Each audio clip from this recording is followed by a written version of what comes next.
But Jackson, what is a Futhark?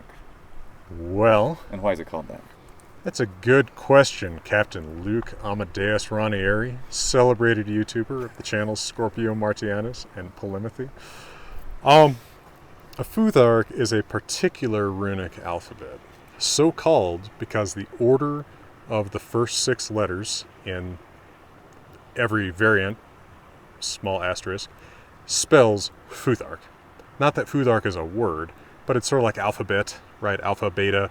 So we call the QWERTY keyboard. Or the QWERTY keyboard, right? Because that's just the order that it's in, yeah.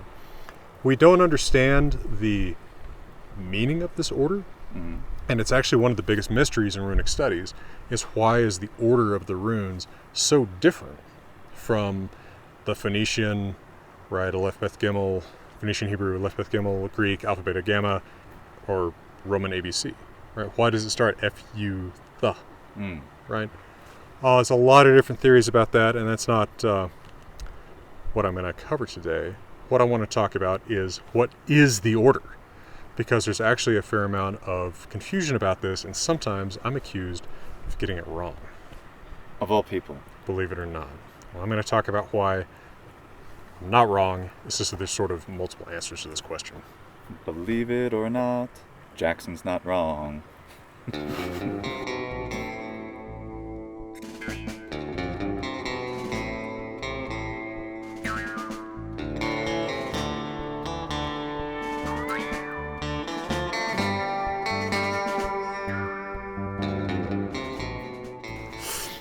You're far too generous. All right, so by the way, I did put an asterisk there about how they all start with Futhark. Okay. The reason I do that is because that 4th letter becomes a nasal specifically like and that becomes an O later in Old Norse. So late Old Norse, Younger Futhark, you can talk about a Futhork. Futhark, right. Right, and then in English, that also becomes an O in the Anglo-Fission runes used in Old English and Old Frisian. So Futhark, Futhork, but it's still Futhark because of the order in Elder Futhark or older, Younger Futhark. So a lot of people tempted to learn the Elder Futhark, thinking that it's appropriate for Old Norse when they're separated by quite a few centuries, if I'm not mistaken, right? It's a huge deal, yeah. The last inscription that has Elder Futhark on it is the famous Ruk runestone from Sweden, which is actually all in Younger Futhark, but it's got some use of Elder Futhark as a code. Really? Yeah, but Elder Futhark has 24 letters and Younger Futhark has 16. It's a much less efficient system, so like D and T are the same letter, B and P are the same letter, right. E and I are the same letter. So the person using Elder Futhark as a code on the Ruk runestone is still thinking in the Younger Futhark code, and just thinks that, for example, the old rune for D is an alternate for the old rune for T. Right? It's like, why did they have 2 letters for the same thing? Even though clearly the speaker has these 2 different sounds, it's clearly actually forgotten how that system worked. That's fascinating. Yeah, so that stone dated to, you'll find different dates, but I think that 800-ish is about right. So clearly by 800 or so, Elder Futhark is forgotten. And then the Viking Age is typically considered to be 800 to 1100. So yeah, the latest inscriptions that have Elder Futhark used in the Elder Futhark system are still way before the language we call Old Norse. What would you call it? Proto-Norse. Proto-Norse is my preferred term. Yeah. Okay, Proto-Norse for Elder Futhark. Yeah, Proto-Norse, Elder Futhark, and Younger Futhark, Old Norse. People hear Old Norse and they want it to go with the other old thing, Elder Futhark, right? But think about the way that, the New Testament versus the Old Testament. It's not that the New Testament is that new. 2,000 years old. Oh my gosh, yeah, that's pretty old. It's the same thing. There is an older system. It's still old, but it's younger than the other. Yeah, it's like modernism and postmodernism. There you go. And whatever we have now. Right, postmodernism. So, but what is the order of the rest of the runes? This is kind of the question that I'm addressing here, because I have been accused of getting this wrong. Well, here's the thing. There are numerous inscriptions in Younger Futhark that have the entire Younger Futhark written out.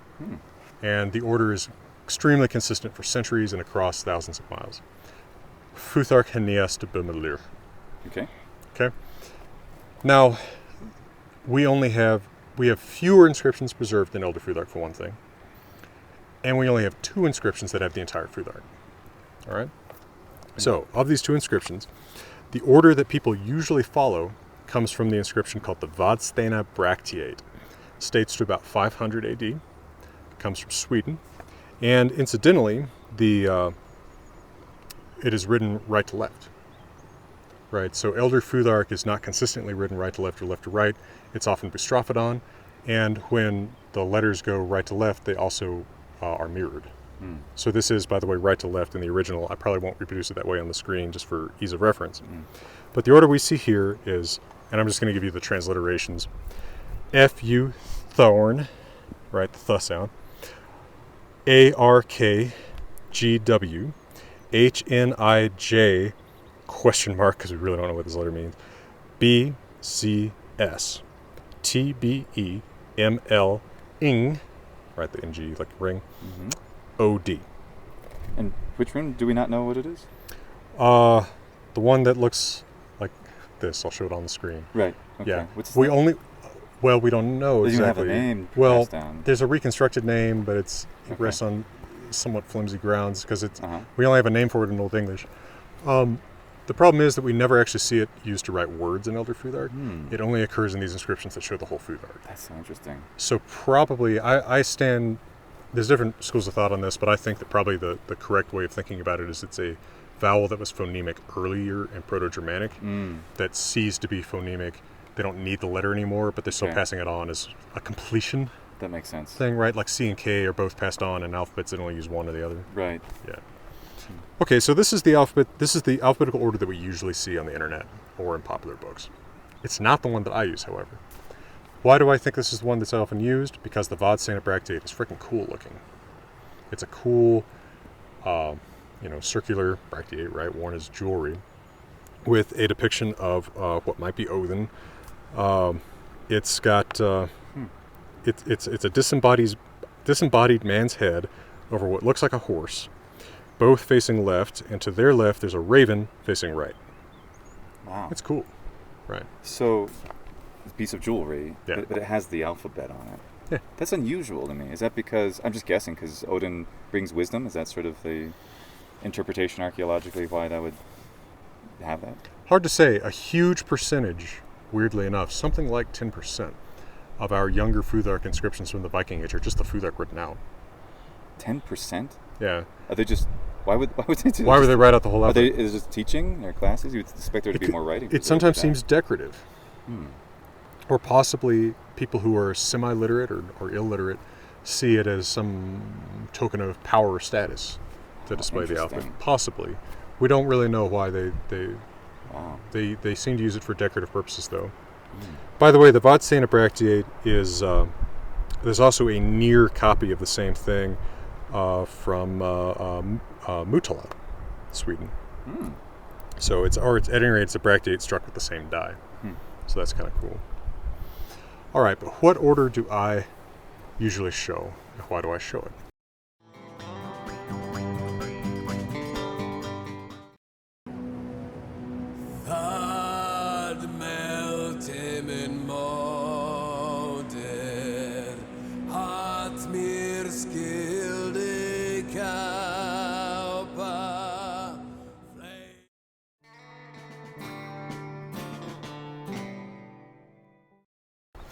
Well, the other inscription from the Elder Futhark period that has the whole Elder Futhark written out is the Kylver stone, also from Sweden, from the island of Gotland. And the order there is, again using transliterated values, F-U Thorn, A-R-K-G-W-H-N-I-J, P, question mark, Z-S-T-B-E-M-L-N-D-O. So what are the differences? It's just in two places. The Kylver stone, which is about 100 years older than the Vadstena bracteate, that's why I prefer it, has P, then the question mark letter, and then Vadstena has the question mark letter, then P. And then the ending, Kylver has D-O, Vadstena has O-D. And this is what people mostly notice when they get on me about putting O at the end. But that also plays into my pet theory that the runes are derived from some version of the Greek alphabet, and then you have the letter that looks like omega and means the same thing at the end of the alphabet. So even if the order is scrambled for whatever particular reason, and that's a deep can of worms, that I need to get into with someone like Anatoly Lieberman on this channel someday, somebody who's really dealt with the subject and has some interesting opinions about it, because it's weird stuff. You know, people have observed, for example, that Futha, the first part, you could read that as the Proto-Norse word for a woman's private part. Huh. Now, is that deliberate? It seems odd, sort of, in a way, that you would start an alphabet with a word for such a... I mean, people would notice. You would see it right away, just like we'd see anything that we might consider to be profane or obscene as part of a common thing. Yeah, if our alphabet... If I'm gonna say something that Anatoly Lieberman says bluer than I say it, but you know, I'm a staid old man compared to Anatoly Lieberman. If our alphabet started Vagina, it might not be deliberate, but it would be noticed. It'd be noticed. Yeah. So there's some that's interesting, right? Yeah. But then it's hard to see words in the rest of it, right? It's mostly consonant clusters that don't work to make words together. So there's something going on there. There's some story about how that was transmitted that we just don't know. Yeah. Wow. That's pretty unusual. Did I go too scandalous there? Did I work too blue? I don't think so. I didn't use the word he used. Yeah.